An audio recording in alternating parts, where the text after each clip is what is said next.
Tapi saya sih minta dengan bunga aja. Blacklist tuh artinya nanti dia nggak bisa kerja lagi dengan berhubungan dengan pemerintah di sini. Pak, sebenarnya yang soal LPDP tadi itu maksudnya sanksi di blacklist itu apa sih Pak? Sama itu berarti dia balikin uangnya tuh sekalian sama bunga, semua bunganya Pak? Nah, nanti belum tahu tuh lagi dihitung, tapi saya sih minta dengan bunga aja. Blacklist tuh artinya nanti dia nggak bisa kerja lagi dengan berhubungan dengan pemerintah di sini selama saya di sini, atau di blacklist permanen. Yang di blacklist itu suaminya atau istrinya Pak? Dua-duanya.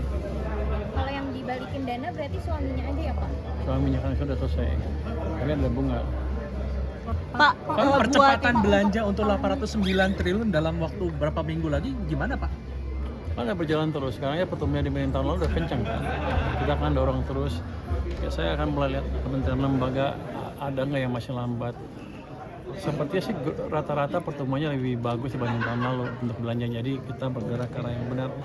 Jadi saya harapkan APBN bisa mendorong terus pertumbuhan ekonomi di triwulan pertama ini sehingga momentum yang kemarin nggak hilang.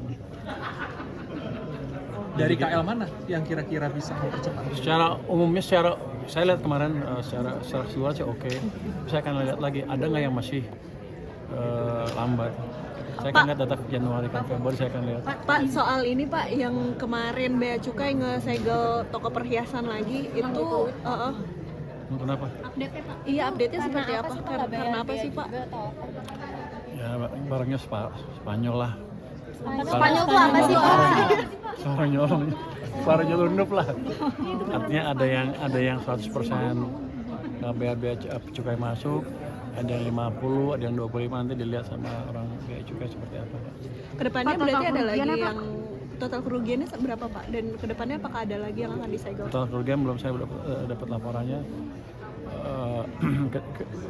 Ke depan pasti akan kita lihat seperti apa. Jadi gini, kalau kata orang-orang itu, orang-orang lapangan, itu udah nyolong, habis itu jualnya depan kita gagah-gagahan, kan saya seperti menghina pemerintah. Kalau udah nyolong jualnya di gelap-gelap aja gitu biar nggak ketahuan. Jadi ya harusnya juga nggak boleh juga kan, kita akan kejar pokoknya. Jadi kita akan tetap secure domestic market dari barang-barang ilegal. Pak, Untuk soal yang under invoicing itu PNM Pak? jadi SMP Kemenq itu gimana Pak? PNM jadi SMP Kemenq sama BRI jadi Pak diambil. PNM jadi diambil Jadi nggak, Pak? diambil. Oh, PNM. Iya, PNM, Pak. Yang kita diskusikan. Sedang kita diskusikan tadi kan ada yang bilang tadi KUR 10% NPL-nya. Kok bisa sebesar itu? Manajemennya nggak betul apa enggak? Kan subsidinya kita yang bayar kan. Nanti Askrino Jamkrino juga kalau udah apa-apa kan kita juga rasanya sih ya, tapi nggak tahu kemarin di BUMN ya.